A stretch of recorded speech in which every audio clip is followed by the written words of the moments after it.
Hi, everyone. Could we take our seats? We're ready to begin again.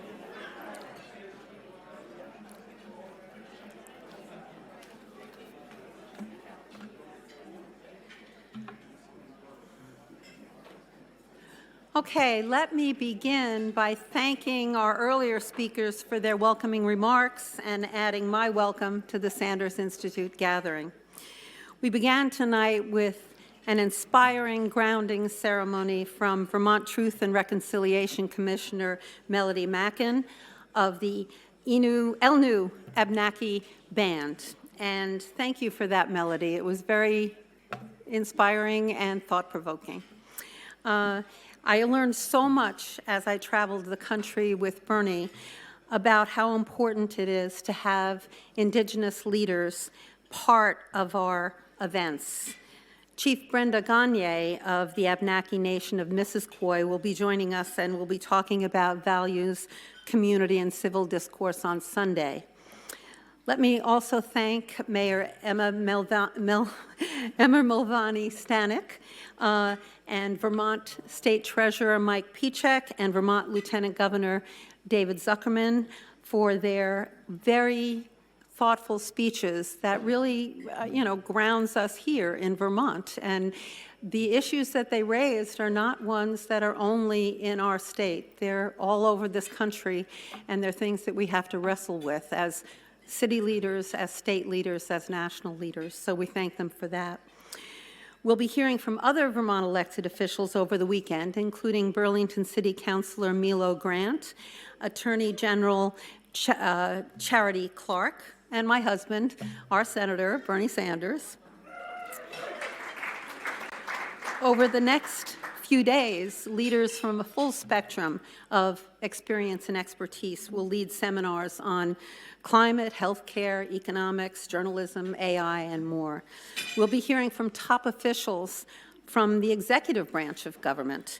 The chief of the White House Initiative on Women's Health Research will be sharing the plans to research the illnesses that uniquely, predominantly, or differently affect women. And that's a new initiative that is very well worth looking into.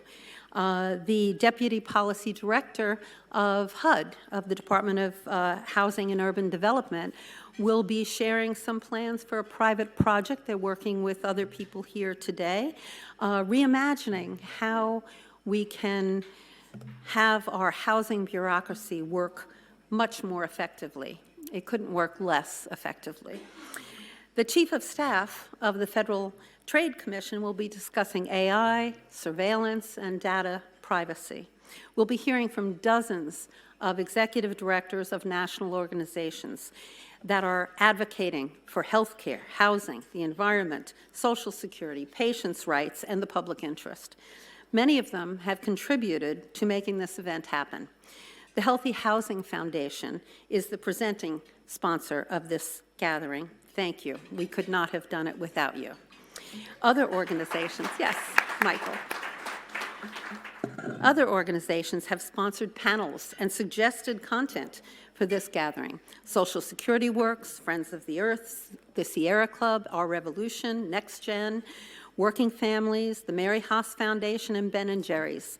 Thank you. Your support and your leadership, both here and out in the world, is greatly appreciated.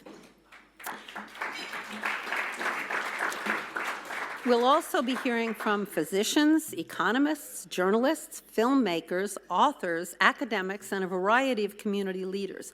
45 speakers in all, so it would take too long to preview them all, but you should stay and listen and learn. That's what I intend to do this weekend. And I don't have time to acknowledge the exceptional work being done by all of you who are in the audience. But I do want to thank our small Sanders Institute team because it is very small. There's 2 staff and I'm a volunteer. So I want to thank our executive director, Dave Driscoll, and our communications director, Shana Fromm. Over the next few days, we'll explore many things that how they can be improved. We'll discuss how we can strengthen behavioral health through effective implementation. We'll address the importance of healthcare price transparency. We'll hear the latest information about climate change and how we can change the momentum. We'll ponder the possibilities of independent journalism affecting real change. We'll see how art can make a difference with 3 great examples of issue-oriented, compelling films.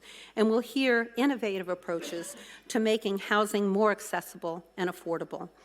If you didn't already know, as you can see, our gatherings convene leading professionals from various fields together, allowing them to break out of the silos that too often separate policymakers. For the first time this year, we have hosted events on both coasts. The first was held earlier in Los Angeles and was focused on the homelessness and housing insecurity epidemic. The experience of a growing number of communities, including our own, made this a timely, thought-provoking, and relevant discussion. We'll continue that discussion in Burlington with some panels on this issue. This gathering in Vermont will be a broader discussion. The core intent is to go beyond analysis and statistics to explore innovative solutions, share replicable successes, and develop lasting networks. Bold ideas, civil discourse, and actionable solutions to address some of our nation's most pressing issues are the hallmarks of the Sanders Institute gatherings. I am very grateful that you are here with us tonight and that you are able to help us address many of the important issues facing our nation and to shape a transformational vision for the future. Thank you very much.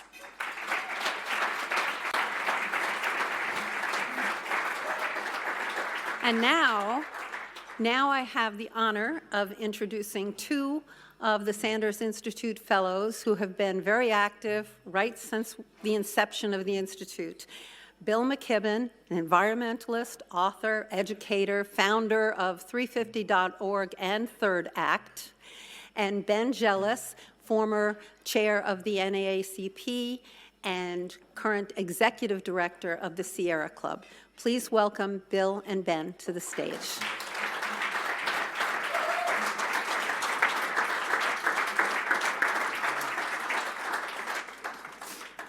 Well, Jane, thank you. And you can tell it's a good progressive gathering because the after dinner talk is about the end of the world, you know. It's a real pleasure just to welcome any Flatlanders who've made it here to Vermont. You've come at the most beautiful part of the whole spring lilac season. Could not be more beautiful. And, you know, this small state was the first state to outlaw slavery, the first state to legalize same-sex unions, and as of last night, the first state to be sending a bill off to Exxon and Chevron for all the damage that they've caused to the climate. So many thanks to all the people who made that happen. There's some state senators and representatives in the room, and Mike Pichiak is going to be the guy who has to figure out how to get it done. So it'll be fun to watch him taking on Houston in a big way. It's also so much fun to be here at Sanders Institute, Jane, and to be with all the people who have been such a part of this movement for so long and bring back so many memories. It should just be, I'll take it upon myself as Vermonter to just say one of the other great pieces of news is the last few weeks is the news that our senior senator has decided he's willing to do it for another 6 years. So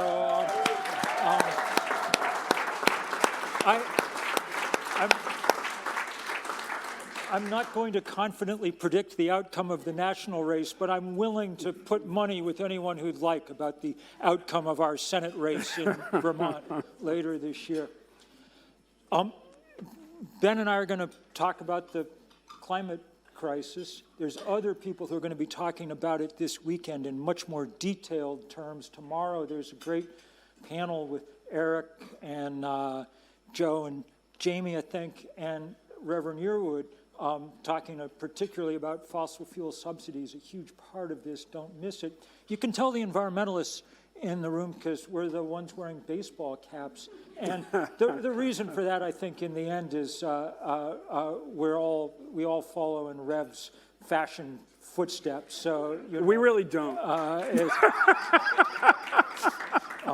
But it's good to be here, even though half the news that we have to bring you is really about as terrible as news could be. I mean, we are watching in real time right now the destruction of the planet's climate system, not happening over decades or over centuries, but happening over months. Right now, yesterday, New Delhi, the second largest city in the world with 35 million people, had a temperature of 124 or 125 degrees. That's at the absolute edge. And I've spent a lot of time in New Delhi. Most people are not getting through that with air conditioning or anything else. They're suffering in the deepest possible way. Right now, the sea surface temperature in the Atlantic is 2 or 3 degrees higher than we've ever seen it before. If we're not unbelievably lucky, this could be the hurricane season to end all. On and on and on and on. And at the exact same moment that the planet is physically starting to disintegrate in precisely the way that scientists 30 years ago told us it would, in exact same moment, as if kind of scripted by Hollywood, we're also seeing finally the sudden spike in the only antidote we have at scale to deal with this, the application of renewable energy around the world. And that's exciting in a remarkable way. Last summer, just as scientists were telling us that it was the hottest week in the last 125,000 years, that same week was the week that the engineers told us that for the first time, human beings were now installing more than 1 gigawatt's worth of solar panels every single day on this planet. That's a nuclear power plant's worth of solar panels. So we are right at the moment when one or the other of these trends is going to cancel out, there's going to do something about the other one.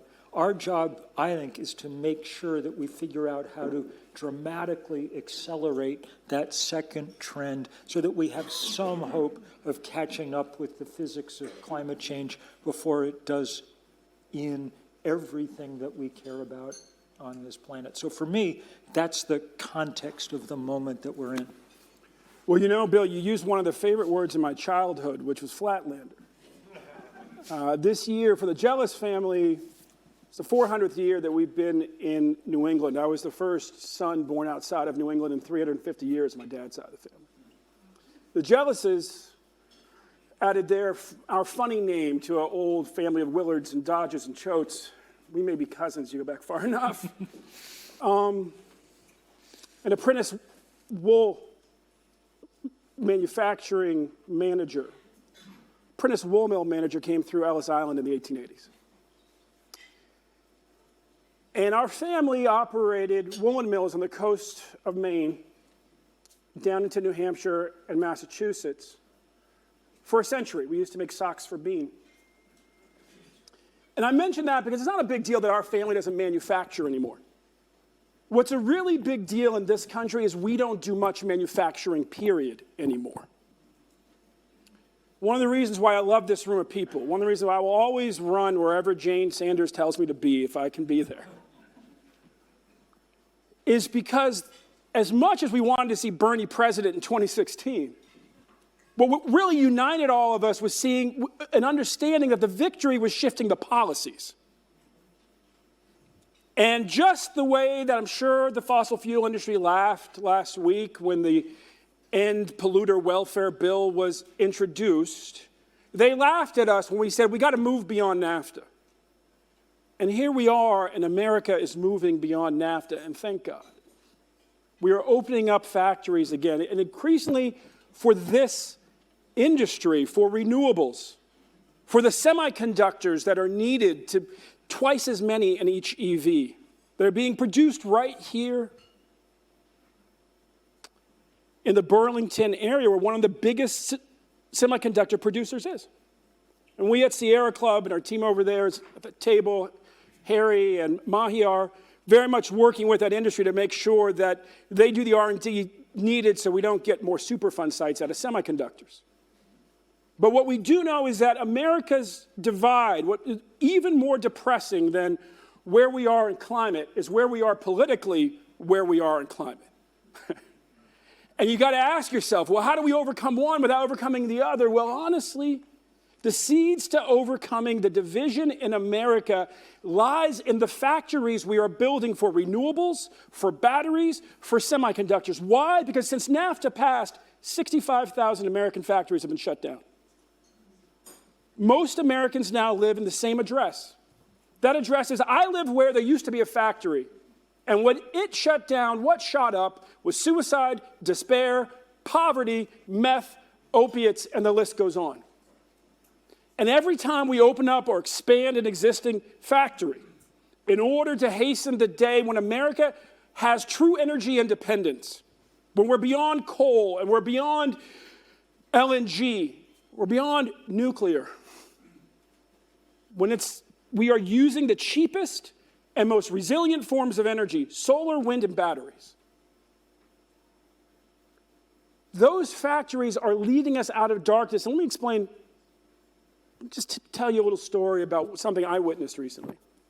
I was down in maybe the most hopeless place in American politics, which is Representative, I always block her name, ends in green. Her, in Georgia. The one who's just nuts. Trump's nuts congresswoman. Dalton, Georgia. And what will soon be not just the largest solar panel production facility in the Western Hemisphere, but the only one outside of China that produces everything soup to nuts, ingot to panel. And the only question with China right now is, do they control 85%?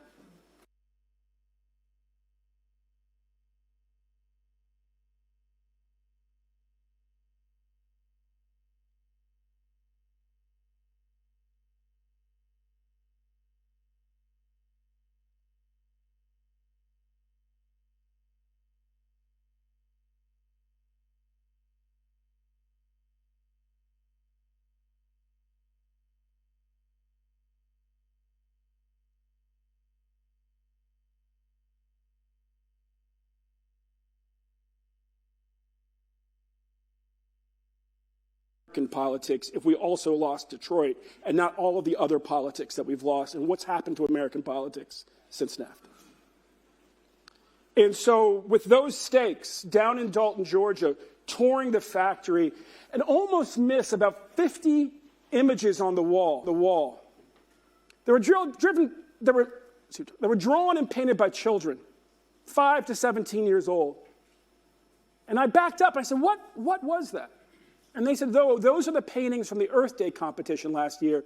It was amongst the children of the workers at the factory. We asked them to portray their parents, how they see their parents working at this factory where we make solar panels.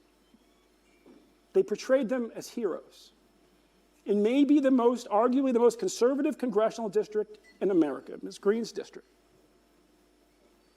The children of that district of every color, many of them children of parents who used to work at the rug factory, portrayed their parents as heroes saving the planet. And the kids in that district get that we need solar panels, get that we got to work together to save this planet. There's reason to be hopeful. And yet we have to, as a community of folks who have helped hasten the end of globalism, and help America understand that not do we just not do we only need an economy that will lift all boats again, one that's not rigged. But the only way to do that is to reconnect the design engine that is America to actually building here. And real talk, from my 75-year-old uncle who works in a lumber yard in southern Maine and does not believe he will ever be able to retire, to my radical niece at Barnard, there's no one in the family who would ever want to replace dependence on foreign oil with dependence on Chinese solar panels. And we have been fighting the Sierra Club for energy independence in America for decades. And we're very clear, we only get energy independence with a robust supply chain. And that's why I'm so grateful for everybody in this room and for Senator Sanders and for Mrs. Sanders, because the American people deserve an economy that lifts all boats, and we don't honestly get to solve climate change until we narrow the partisanship in this country, till we get back to doing things together again, at least agreeing there are common problems to solve. And I think the best hope we have is the one thing that me and Governor Kemp can agree on, nothing can agree on, which is we need more solar panel factories in Georgia, and we need more factories across this country, building the very products that guarantee us a better deal on power, energy independence, and ultimately, and will deliver on what America must do to stop climate change. Absolutely. And I think it's important, given the context, to trace the politics of how we got the IRA, which is the most, the first time that that the Congress and the American federal government has ever recognized climate change and tried to do anything about it. Since we've got Lake Champlain at our back, I remember very well the day in 2016 when I got to help introduce Bernie when he announced his first run for president. And in the next 6 weeks, he transformed American politics by identifying the fact, by bringing out the fact that there were millions of people in this country who weren't part of the kind of neoliberal consensus about what we were supposed to do. And making climate a big part of that was important, and equally important in 2020 when consolidating that group. When the time came to back the Biden administration, he did it by empowering a few people, Varshini Prakash, AOC, others, to sit down with the Biden people and hammer out that agreement about what we were then calling Build Back Better. That's Bernie policy, then run through the, mansion sausage making, equipment.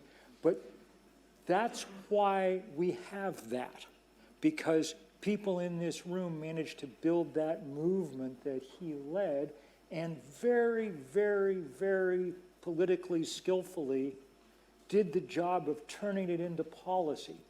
Not the job of turning it into, his own narcissistic adulation or anything else, but turning it into the policy that we desperately, desperately needed, and that now gives us some chance at healing some of those divisions and at healing the extraordinary, extraordinary physical crisis that we face because of the climate. And that's a, lesson worth bearing in mind as we approach this next election. I now spend my time volunteering to help, organize old people like me in this work. And we've got, after 2 years, we've got 80 or 90,000 volunteers at Third Act ready to go, making phone calls and things. And one of the things that distinguishes them, and one of the things that actually makes it fun to organize older people, is that they are heavily pragmatic. Understand that we have very little time to make very big change, and So we, we're in a unbelievably difficult moment, but also an unbelievably transcendent one in certain ways. In the last 5 or 6 years, China, but everywhere else, the price of solar power and wind power and batteries has dropped 80, 90%. We live on a planet where the cheapest way to produce energy is to point a sheet of glass at the sun. That is unbelievably liberating for everybody on this earth, except the people who own huge reserves of coal and gas and oil, for whom it is an absolutely mortal and existential threat. And that's why they're all rallying around. That's why they were having that meeting in Washington the other day where Donald Trump explained that he'd happily sell the planet for $1 billion. It was a kind of Austin Powers moment, It's like $1 billion, that's, I thought he was going to sell it for bail. That's what he'd use it for. But it was, that's one of the, maybe the deepest political tension running through the world right now between people who have, a tiny number of people who have everything to lose and the rest of the world that has everything to gain by what's an incredibly exciting possibility. I mean, look, human beings have been setting things on fire for several 100,000 years. That's who we've been. Darwin said that fire and language were the two things that set human beings apart. And it was all good, I mean, we learned to cook food. That's how we got the big brain. We had fire so we could keep ourselves warm. Nobody was living in Vermont before there was fire. The anthropologists even say that standing around the campfire for eons was one of the things that produced the social bonds that mark our, it was a kind of proto-Zoom, And then we had learned to control the combustion of oil and gas and coal, and that gave us modernity. It gave us the world that we know. But now the cost is too high. The climate crisis, the fact that 1 death in 5 on this planet, 9 million people a year die from breathing the combustion byproducts of fossil fuel. And there's hundreds of thousands of cases of childhood asthma in this country, and we know who gets to live next to highways and refineries and petrochemical plants and whatever. And the fact that when you depend on a resource like coal or gas or oil that's only available in a few places, the people who sit on top of those places get too much power. And they use them, well, the Koch brothers are our biggest oil and gas barons. They use their winnings to degrade and deform our democracy. Vladimir Putin is Europe's biggest oil and gas baron. He used his to launch a land war in Europe in the 21st century. How nice would it be to live in a world where we did not depend on that, where the thing that is available to everyone, every place, sun and wind, was the thing that ran our lives, and we can do it. The one place that's made a really serious effort, California, this spring has been producing day after day 140% of the electricity that it needs from sun and wind and hydro. That means that when the sun goes down at night in California at the moment, the biggest source of supply to the grid is batteries. Not nuclear plants, not gas plants, batteries. There wasn't a battery on the grid in California 5 years ago. The speed with which we could do this, if we set our minds to it, is almost as fast as the speed at which the planet is crashing. So that's the moment. But it's not just a depressing moment. It's, in so many ways, an inspiring one. I mean, which we could use. I mean, it's terrible to think of the number of young people who definitely suffer from climate anxiety, because why would you not, But there's a chance to have some of the same kind of romance and adventure that those of us who grew up in the 60s watching the space program got to see. In this case, it's not putting two guys on a different planet. It's bringing a planet down to Earth to let us run this beautiful place in a way that works for everyone. So this could be the most exciting task that humans have ever undertaken. We just have to break the power of the fossil fuel industry and build out the power that Ben was describing, that power of people with real connection to real things that let us make change now. Well, you know, I mean,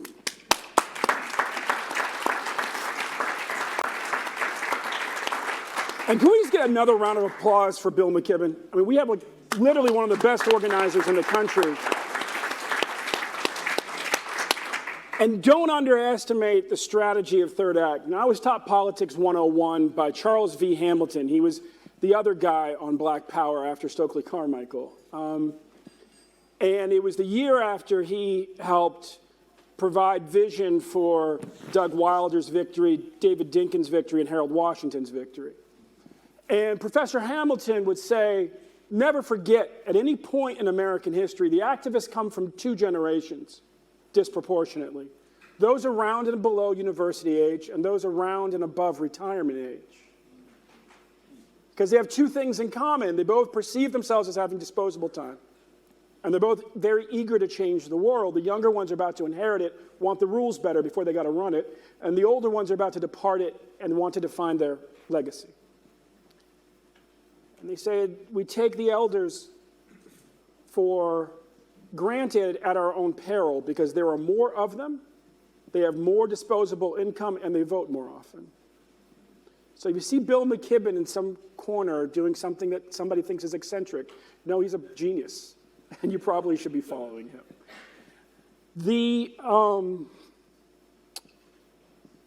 As Bill talks about the better world we can create, let us, up here in the kind of hardy land of the Green Mountains and the White Mountains, and moose. Moose will mess up your car. It's prom time. In Maine, they don't have the drunk driving car. They have the moose car at prom time. Remember that solar and wind and batteries are not just the cheapest form of energy. They are the most resilient. And that really only works, again, with a robust supply chain, because we saw during COVID what happens when Americans no longer make enough toilet paper or masks or ventilators. We don't want to be there when we're heading towards 25% of the country being powered with sun and not many years from now. But as we think about a world beyond fossil fuels, let us also imagine a world with fewer dumb wars. Because it's hard to separate, certainly in my lifetime, the dumb wars from the fossil fuel industry. And that also shows you what we're up against and why it's so important that we fight courageously and with vision, as Senator Sanders and a whole host of Democrats have done. I mean, it just kind of hit me the other day, like, here is the Green New Deal, right? That's what the IRA is. Let's also be clear that there is consensus to be forged across party lines, typically at the state level and the local level, where people are more sane and more rooted in the real world. We all live in two worlds. There's this world, right, where you don't even want to go to Thanksgiving on social media, like, oh, God. And then there's this world where when our feet are in the same place, we're around the campfire at the same time, all of a sudden you realize, no, I actually like that cousin, even though social media, they drive me nuts. And in that world, we're actually able to pass bills and get things done at the state capitol in a bipartisan way again and again and again. And not only is there increasing consensus around building the industry that we need to supply the renewables for true energy independence and getting beyond fossil fuels, but there's always been consensus about saving wild places. That's greater than there is on most issues. And we will have to do both. This is the Sierra Club's new campaign is Tree Hugger. We decided to take the word back, and we ran into the noble origins of it, which is women in India hugging trees. That's where it comes into language. They're called the clingers in Hindi, to protect them from industry. It's what got me into this movement when I was young, and they were trying to clear-cut redwoods in California, where my parents moved because their marriage was against the law in Maryland and not socially acceptable in Maine. And the reality is that we are going to have to protect a lot more land if we're going to win at this game. And we're not just living through a climate crisis. We're looking at Eric Pica from Friends of the Earth. We're also living through an extinction crisis. And we're losing more species every year right now than they did when the dinosaurs were made extinct. And so the beauty of it, right, is that if we lean into this movement, if we proceed with hope, if we answer our children's anxiety, like my son who's reading Harry Potter because he didn't want to listen to this talk again, over at the green room, kid, smart child. But part of what led me back into this movement, having started the first high school chapter of something called the Student Environmental Action Coalition when I was a kid, was my son, who's now about to be 12 on the 4th of July, at age 9 said to me, Dad, you know I don't want to talk about how kids are made, but should I plan on having one when I'm old enough? And that was how his climate anxiety first appeared. And what I said to my son was, you know, son, when I was a kid, we thought, not only did we think humanity was going to go extinct because of nuclear war, and humanity pulled itself back from the brink at exactly the right time because of the great movements around this world. But son, we also thought that the bald eagle was going to go extinct. And maybe osprey with him. And he looked at me and he said, well, you know, in our backyard, Dad, bald eagles, we live in a bird sanctuary in the Chesapeake Bay. He said, bald eagles are like seagulls and osprey are like pigeons. I said, that's exactly right, son. Because the environmentalist movement figured out how to build consensus against DDT so that their chicks could get out of their eggs. We have every reason to proceed with optimism. In fact, it's the only way to build this movement. One of the reasons why people didn't follow Chicken Little, it wasn't because Chicken Little was wrong, it's because Chicken Little was depressing. And the reality is that the black church has a lot of wisdom. You know, we say that we claim the victory in advance and then we go make it real. Well, there's only one way to go on this issue, guys. We have to win or we go extinct. And we know that humanity has a pattern of figuring out how not to go extinct. And we know that if we lean into this movement now, if we do what we need to do on energy, things will get radically better. Streams get cleaner. Heart attacks go way down. Our Beyond Coal campaign has already reduced the number of heart attacks. By next year, we will celebrate 100,000 heart attacks prevented and 1 million asthma attacks prevented. And that's only with 2/3 of the nation's coal-fired power plants shut down. Imagine when we have none. All that mercury that's just no longer in the air. It's not in the streams. What it means for people who would rather subsist on fish as things get radically cleaner. And if we do what we need to do on energy, again, the dumb wars get fewer and fewer. And if we do what we need to do on land, a lot of species that we value come back from the brink. This is fundamentally a movement that is about healing our nation, healing our politics, healing our planet, saving all wild things. Who doesn't want to be optimistic about that? And again, one of the reasons why I will always run to this room is because it's full of optimists. I'm looking at Jim Zogby right now, who's carrying a whole lot of pain. Great fighter for the rights of Palestinians forever, longer than I've known him by far. And yet, I know Jim wakes up every day focused on what can I do to make it, whatever we're fighting on, whether it's the issue he's carrying in his heart right now, the war in Gaza, or whether it's any number of issues Jim and I have been on the same side of in civil rights and the environment. He always wakes up with a checklist in his head about what can I do today to make victory come faster. And fundamentally, that's what unites this room.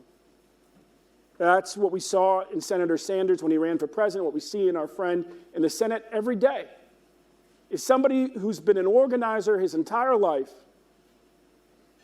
at least since he was a teenager, and always understood we have one job, and that's to make a better future come faster for real people, because real people don't have time, more often than not, to worry about somebody else's problems, and yet they're all counting on us, who do have a little bit of extra time, to help solve theirs. We can win this fight. We can win this fight because there's a lot of Americans across the political spectrum who want to save wild places for wild things. And we can win this fight because there's a lot of people across the political spectrum who want to see factories come back to their community and their state. And we can win this fight because every kid, as the children of Dalton, Georgia reminded me when I looked at their paintings, starts off green and is in their parents' household saying, no, you're doing the right thing. So let's claim the victory in advance. And let's stay committed and stay united in making it real.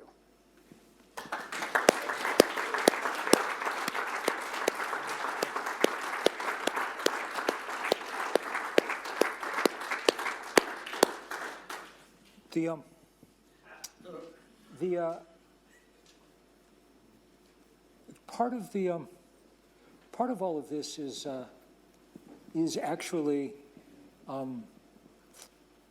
taking those victories when we get them and appreciating them, which is not something that we're always all that good at doing. I may be the wrong person to talk. Vermont is the craft beer capital of the world, but it probably was not a good idea to, drink one beer for every felony conviction last night. But in general, we really do have to take those moments when something happens and claim it. And partly that means in this election, being willing to say how important that IRA was. Was it perfect? Not even close. I mean, the Green New Deal, when the Sunrise Movement brought it forward and, when AOC embraced all that, when Bernie got behind it, the Green New Deal was pretty much perfect, and Build Back Better, which it devolved into, was not so bad, and then the IRA was what happens in the U.S. Congress? Was not so great, but it was, in some other sense, remarkable. Amazing. For the first time, we're committed to spending serious money in America, in union shops, to make stuff again here, and it's the stuff that we need, more than anything on earth. And, I mean, because, there's always dignity in work, but there's triple dignity, as you point out, in work that produces the things that we actually desperately need on a planet. And that's why it's incredibly exciting to see those things starting to happen. But we've got to actually talk about that enough that people understand it. And truthfully, we don't do it. Certainly the Democratic Party does not a good job of talking about those things in those ways. And we got to be willing to talk about the other thing. And you mentioned this when you're talking about Georgia. One of the things that's really brilliant about the IRA is that the bulk of the money is going to red state America to do this work, which is not something that we're used to anymore in our country, of people being willing to do anything other than support their own supporters. And it's a remarkable possibility for a kind of political healing going forward. One prays that we get another 4 years for it to fully play out, and for it really to begin to pay those kind of dividends.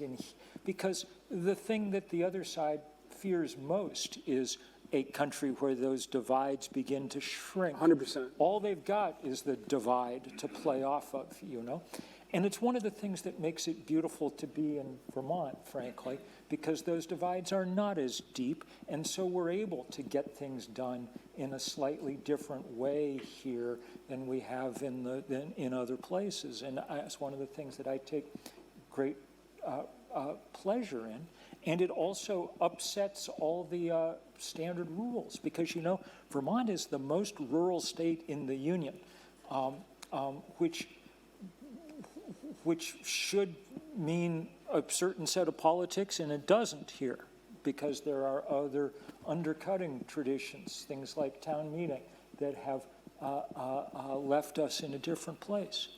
But if we're going to do this, I think you're right. We've assembled as big a crew of people as anger and fear and guilt and sadness will assemble. Those are all utterly legitimate emotions which I feel and endorse. I wrote the first book about climate change. It had the cheerful title, The End of Nature, okay? So I'm not at all a Pollyanna about this, but we've reached we need, as always, a bigger movement to break the power of the fossil fuel industry. And so that also means these other emotions, joy and romance and adventure and possibility and hope. And those things are very, very real. They're more real than they've ever been. And so the place I'm going to end is just where I started. We're not just right now at one of those points where we say this is the most important election in American history, or we're at a turning point for American democracy or something. We're really at a turning point for our history as a species. Continue down one path, and all we've got to look forward to is an endless, horrible regime of somehow trying to respond to ever greater emergencies, ever bigger fires, ever deeper floods, with ever less resources to do it. You can see that already starting to happen.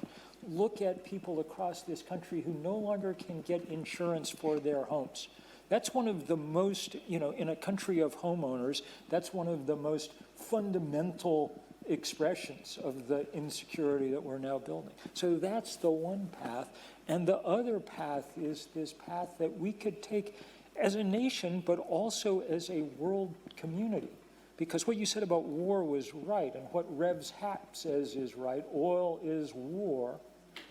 But if we move in this other direction as a planet, it's not that everything gets perfect, that's not one of the possibilities ever, but it's that the tensions around the world begin to, imagine a world where we didn't care about oil and who owned it, and imagine what the change in geopolitics on our planet would be in that world, And we can do it, and we can do it in 5 years.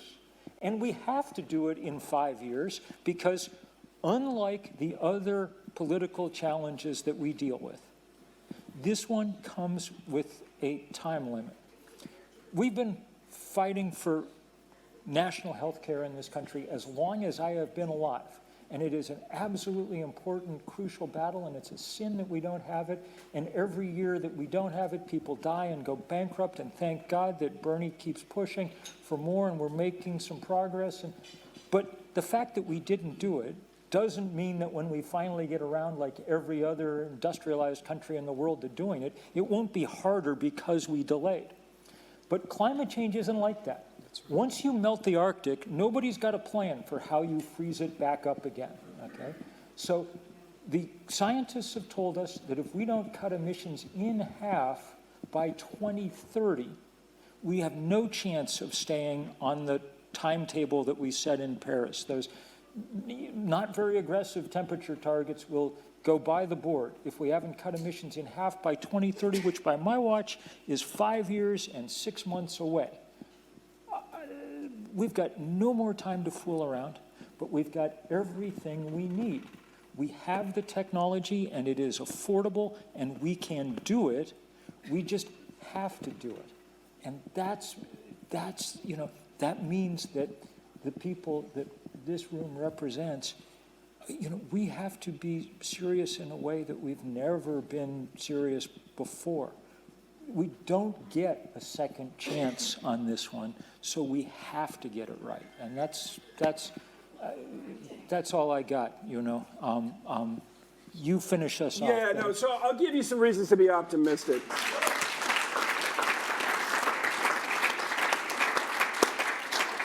You know, I mean, in addition to the factories, think for a second about the fact that we are investing $1.5 billion in planting trees in America's cities right now. I just got back from Phoenix, from a park where they're putting up more trees, talking to a young person who said, now I can bring my siblings here to play in the park. Tell them about the Climate Corps. The Climate Corps across the country, young people funded by government to get in there and really build on things we started 30 years ago. I remember helping to launch Neighborhood Green Corps, and now it's really at scale, built on the old CCC. Senator Sanders got $7 billion in there for Solar for All, which means that regular working folks are able to afford to put panels on their roofs and not just let solar panels be something for their wealthier neighbors. The Gwich'in, who have worked with Sierra Club for over 75 years to defend the Arctic National Wildlife Refuge, just celebrated what felt like an earth-shaking victory when the president said no drilling. It's just not going to happen. We're going to keep it all on the ground. Let me ask you a question. If you raise your hand if you like going to a state park or a national park. Raise your hand if you like our parks. All right? Now keep your hand raised if you like going there on Labor Day weekend. All right. There's all the argument you need for the average American for why we need to double our parks. And if we double our parks, our 2030 land goals are basically reached. Or we could simply just make permanent the roadless rule in the Tongass Forest, and we'll get mostly there too. In other words, these are all things we can do in the next 5.5 years. GM is about to announce 6 new vehicles. Their Silverado will have a 440-mile battery. First person I'm calling about that is my uncle up in Maine who said 320 on my Ford Lightning wasn't enough for him. And they will make one that'll be the cheapest vehicle on the planet that goes over 300 miles. There is a Moore's law right now with solar panels. They are getting more and more powerful. There is a Moore's law with batteries right now. They are getting more and more powerful, and we're even developing wind turbines that kill fewer and fewer birds. There's all kinds of reasons to be optimistic. And again, as a guy who was born a bridge from the white community, the black community, between Maine and Baltimore, East Coast and West Coast ultimately, let me tell you this. When most people say environmentalist, they think of a white person. The white community is the least environmentalist of any racial group in the United States. By far. Latinos are number 1, blacks are number 2, Asian Americans not far behind, and I'm assuming Native Americans are off the charts. We don't poll them enough. So, if you're ever a white environmentalist and you're feeling like I need more allies, They're there. just go to the other part of town. They're everywhere. We've got this, y'all. We got to stay up. We got to fight with hope. We wallow in anxiety. We wallow in narratives about woe is me. We kill our movement. But we claim the victory in advance, and we take a moment to celebrate all the victories along the way, which right now, the Biden administration, we are winning major victories at a pretty fast clip. We might just be able to build a bigger movement fast enough to win by 2030. And if you doubt if that's possible, consider that when Bill's book came out, we were hoping to keep the world under 4 degrees by now. And now we're fighting to keep it under 2. We've already won half the battle. We can do this. God bless each of you. Thank you, sir.